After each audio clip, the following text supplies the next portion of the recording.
दादरच्या राजकारणात पुन्हा एकदा मोठी खळबळ उडाली आहे। ज्या निवडणुकीत उद्धव ठाकरेंच्या शिवसेनेच्या विशाखा राऊत यांनी शिंदे सेनेचे आमदार सदा सरवणकर यांच्या कन्या प्रिया सरवणकर गुरव यांचा पराभव केला होता, त्याच निवडणुकीचा निकाल आता उलटण्याची शक्यता ही निर्माण झाली आहे। कारण विशाखा राऊत यांचं कुणबी जात प्रमाणपत्र हे जात पडताळणी समितीने अवैध ठरवलं आहे।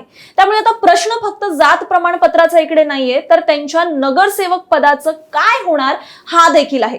आणि सर्वात महत्त्वाचं म्हणजे जर राऊत यांचं नगरसेवक पद गेलं तर त्यांच्या विरोधात निवडणूक लढवून दुसऱ्या क्रमांकावर राहिलेल्या प्रिया सरवणकर गुरव यांना पुन्हा एकदा संधी मिळणार का? विशाखा राऊत यांचं नेमकं या सगळ्यावर काय स्पष्टीकरण आहे, सगळं काही सविस्तर जाणून घेणार आहोत या व्हिडिओच्या माध्यमातून। त्यामुळे व्हिडिओ शेवटपर्यंत पहा आणि अजूनही जर तुम्ही आमच्या चॅनलला सबस्क्राइब केलं नसेल तर लगेच करा। नमस्कार, मी सेजल तांबे आणि तुम्ही पाहत आहात प्राइम टाइम महाराष्ट्र। विशाखा राऊत या मुंबईच्या राजकारणातलं एक जुनं आणि महत्त्वाचं नाव आहे। त्या मुंबईच्या महापौर राहिल्या आहेत, माजी आमदार आहेत आणि सध्या नगरसेवक म्हणून काम करतायत। मात्र त्यांच्या नगरसेवक पदावर आता कायदेशीर संकट उभं राहिलंय। यामागे आहे त्यांचं जात वैधता प्रमाणपत्र। विशाखा राऊत यांनी निवडणुकीसाठी आपण कुणबी समाजातील असल्याचा दावा करत आपलं जात प्रमाणपत्र हे सादर केलं होतं। मात्र त्यांच्या विरोधात प्रिया सरवणकर गुरव यांनी जात प्रमाणपत्राबाबत तक्रार नोंदवली। विशाखा राऊत या कुणबी नसून सोमवंशीय क्षत्रिय समाजातील असल्याचा दावा त्यांच्याकडून करण्यात आलाय। या तक्रारीवर सुनावणी आणि कागदपत्रांची तपासणी झाल्यानंतर जात पडताळणी समितीने राऊत यांचा कुणबी जात प्रमाणपत्राचा दावा हा मान्य केलाच नाही। समितीच्या निर्णयात त्यांच्या कागदपत्रांमधून कुणबी जात प्रमाणपत्र धारक व्यक्तींशी रक्ताचं नातं पुरेसं सिद्ध झालं नसल्याचं नमूद करण्यात आले। याशिवाय पालघर उपविभागीय अधिकाऱ्यांनी दिलेलं जात प्रमाणपत्र हे सक्षम प्राधिकाऱ्याकडून दिलं गेलं नव्हतं असंही समितीकडून म्हटलं गेलंय। त्यामुळे विशाखा राऊत यांचं जात प्रमाणपत्र रद्द करण्यात आलंय आणि इथूनच त्यांच्या नगरसेवक पदावर आता प्रश्नचिन्ह निर्माण झाले। पण इथे एक गोष्ट महत्त्वाची समजून घेणं गरजेचं आहे, जात प्रमाणपत्र रद्द झालं म्हणजे त्याच क्षणी नगरसेवक पद आपोआप संपतं का असं सरळ समीकरण तर नाहीये। या निर्णयाविरोधात कायदेशीर मार्ग हा उपलब्ध आहे। राऊत यांना संबंधित कायद्यानुसार अपील करण्याची संधी आहे आणि त्यासाठी 90 दिवसांचा कालावधी असल्याचं त्यांच्याकडे सांगितलं जातंय। त्यामुळे विशाखा राऊत यांच्या समोर आता पुढचा मोठा लढा न्यायालयीन आहे आणि कायदेशीर पातळीवर असणार आहे। त्या या निर्णयाला आव्हान देणार का आणि पुढे त्यावर काय निर्णय होतो हे पाहणं अत्यंत महत्त्वाचं ठरणार आहे। विशाखा राऊत यांनी मात्र समितीच्या निर्णयावर आपली तीव्र नाराजी या ठिकाणी व्यक्त केली आहे। त्यांनी आपल्या आजोबांचे 1911 सालचे पुरावे आणि जुन्या नोंदी सादर केल्याचं सांगितलं आहे। एवढंच नाही तर मोडी लिपीतील कागदपत्रही दिली होती, पण समितीने हे पुरावे ग्राह्य धरले नाहीत असा त्यांचा दावा या ठिकाणी आहे। राऊत यांनी या प्रकरणामागे राजकीय दबाव असल्याचा देखील गंभीर आरोपही केलाय। विशेषतः शिंदेंकडून जात पडताळणी समितीवर दबाव आणला गेला आणि त्याहून हा निर्णय झाला असा आरोप त्यांनी या ठिकाणी केलाय। त्यांनी इतर अनेक प्रकरणं न्यायालयात असताना त्यांच्या प्रकरणावरच निर्णय का झाला असा सवालही त्यांच्याकडून या ठिकाणी उपस्थित करण्यात आलाय। त्यांच्यावर डेफिनेटली दबाव होता, कारण सत्ताधाऱ्यांनी सांगितलं की हिला उडवायचं। ओके, मग आता माझे पेपर व्यवस्थित आहेत म्हणून आता त्यांनी मला ज्युरिस्डिक्शनवर उडवलं की माझा SDO पालघरला राईट्स नाहीयेत मला कास्ट सर्टिफिकेट द्यायचं। ओके, आता सदा सरवणकरची मुलगी जी आता जिनी माझ्या विरोधात केस केली, तिचं पण जात सर्टिफिकेट जे आहे ते वैभववाडीचं आहे। ओके, तिचा पण जन्म मुंबईत झालाय, तिच्या बापाचाही जन्म मुंबईत झालाय, पण त्यांनी वैभववाडीत तिचे आजोबा राहत होते म्हणून तिकडनं तिने सर्टिफिकेट काढलं। तसं माझे आजोबा पालघरला राहत होते, मी पालघरून सर्टिफिकेट काढलं।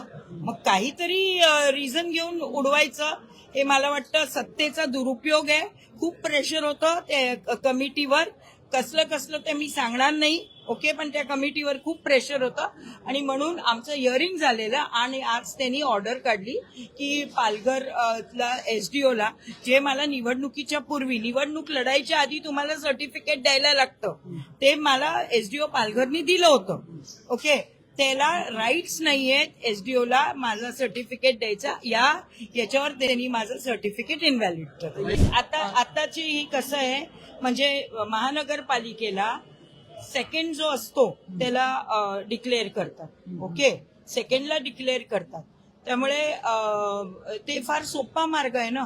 जात पडताळणी समितीला दबाव टाकायचा, मग ते रद्द झालं जात पडताळणीचं की आपोआप आपल्या पक्षाचा नगरसेवक त्याच्यामध्ये येतो. हा दबाव नेमका कोणाकडून भाजपकडून की शिंदेच्या शिवसेना? भाजपकडनं काय दबाव नाही आहे, शिंदेच्या सेनेकडनं दबाव. आता या संपूर्ण प्रकरणात सर्वात जास्त चर्चेत आलेलं नाव म्हणजे प्रिया सरवणकर गुरव. कारण प्रिया सरवणकर गुरव यांनी याच प्रभागातून विशाखा राऊत यांच्या विरोधात निवडणूक ही लढवली होती. ही निवडणूक साधीसुधी नव्हती. दादरचा हा परिसर शिवसेनेच्या राजकारणासाठी अत्यंत प्रतिष्ठेचा मानला जातो. एका बाजूला उद्धव ठाकरे गटाच्या अनुभवी नेत्या विशाखा राऊत, तर दुसऱ्या बाजूला शिंदे सेनेचे आमदार सदा सरवणकर यांची कन्या प्रिया सरवणकर गुरव. त्यामुळे संपूर्ण मुंबईचं लक्ष या लढतीकडे होतं. निकाल लागला आणि विशाखा राऊत विजयी झाल्या. प्रिया सरवणकर गुरव यांना पराभव स्वीकारावा लागला. पण आता राऊत यांचं जात प्रमाणपत्र रद्द झाल्यामुळे त्याच निवडणुकीचा दुसरा क्रमांक अचानक महत्वाचा ठरू लागला आहे. जर कायदेशीर प्रक्रियेनंतर विशाखा राऊत यांचं नगरसेवक पद रद्द झालं तर पुढे प्रिया सरवणकर गुरव यांचं नाव पुन्हा एकदा चर्चेत येऊ शकतं. म्हणजेच ज्या उमेदवाराचा पराभव झाला त्याच उमेदवाराला विजयी उमेदवाराच्या जागी संधी मिळू शकते का, हा आता सर्वात मोठा प्रश्न या ठिकाणी उपस्थित झालाय. मात्र इथेही एक गोष्ट लक्षात घ्यावी लागेल बरं का. प्रिया सरवणकर गुरव यांना नगरसेवक पद थेट मिळेल असं आत्ताच निश्चितपणे म्हणता येणार नाही. कारण ही फक्त चर्चा आहे, एक अंदाज लावला जातोय. विशाखा राऊत यांच्या प्रमाणपत्रावर पुढे कायदेशीर आव्हान होतं का, त्यावर काय निर्णय होतो, महापालिका आणि संबंधित प्राधिकरण पुढे काय कारवाई करतात आणि त्या जागेसाठी कायदेशीर प्रक्रिया नेमकी कशी लागू होते यावरच पुढचं चित्र हे स्पष्ट होईल. त्यामुळे सध्या प्रिया सरवणकर गुरव हे नगरसेवक होणारच असं म्हणता येणार नाही. पण त्यांचं नाव हे पुन्हा चर्चेत येण्याचं कारण नक्कीच आहे. या सगळ्यात आणखीन एक राजकीय मुद्दा महत्वाचा ठरतो. जर विशाखा राऊत यांचं पद गेलं आणि प्रिया सरवणकर गुरव यांना त्या जागेवर संधी मिळाली गेली तर त्याचा थेट फायदा हा शिंदे सेनेला या ठिकाणी होऊ शकतो.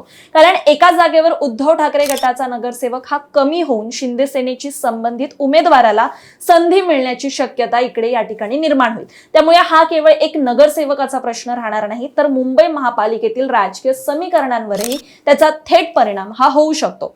विशेष म्हणजे सदा सरवणकर यांनी काही काळापूर्वीच आपली मुलगी नगरसेविका होणार असल्याचं म्हटलं होतं, असा दावा या ठिकाणी विशाखा राऊत यांनी केला आहे. त्यामुळे आता त्यांच्या या वक्तव्याचीही राजकीय वर्तुळात चांगलीच चर्चा सुरू झाली. राऊत यांनी यावरून त्यांना आधीच काय माहिती होतं असा सवाल उपस्थित केला आहे. त्यांच्या आरोपांमुळे या प्रकरणाला आणखीनच राजकीय रंग मिळाला आहे की त्यांना याबद्दल आधी कसं काय माहित होतं. दुसरीकडे या प्रकरणाचा कायदेशीर भागही तितकाच महत्वाचा आहे. जात वैधता प्रमाणपत्र हे निवडणुकीसाठी अत्यंत महत्वाचं असतं. विशेषतः एखादं पद हे आरक्षित जागेवरून मिळालं असेल तर त्यामुळे प्रमाणपत्राचं अवैध ठरल्यास त्या निवडणुकीच्या वैधतेवरही प्रश्नचिन्ह निर्माण होऊ शकतो. मात्र अंतिम निर्णय हा कोणत्या प्राधिकरणाकडून आणि कोणत्या प्रक्रियेत होईल हे पुढच्या कायदेशीर घडामोडींवरच अवलंबून असेल. आता पुढचे काही दिवस त्यामुळे अत्यंत महत्वाचे ठरणार आहेत. विशाखा राऊत या जात पडताळणी समितीच्या निर्णयाविरोधात आपली अपील करतात का, त्यांना न्यायालयाकडून दिलासा मिळतो का, त्यांचं नगरसेवक पद कायम राहतं का आणि जर ते पद गेलं तर त्या जागेवर प्रिया सरवणकर गुरव यांना संधी मिळते का, हे येत्या काळात समजेलच. मात्र तुम्हाला याबद्दल काय वाटतं? जर विशाखा राऊत यांचं नगरसेवक पद कायदेशीर प्रक्रियेनंतर रद्द झालं तर प्रिया सरवणकर गुरव यांना त्या जागेवर संधी मिळायला हवी का, की या जागेसाठी पुन्हा निवडणूक व्हायला हवी? तुमचं मत, तुमच्या प्रतिक्रिया आम्हाला कमेंट बॉक्समध्ये नक्की सांगा.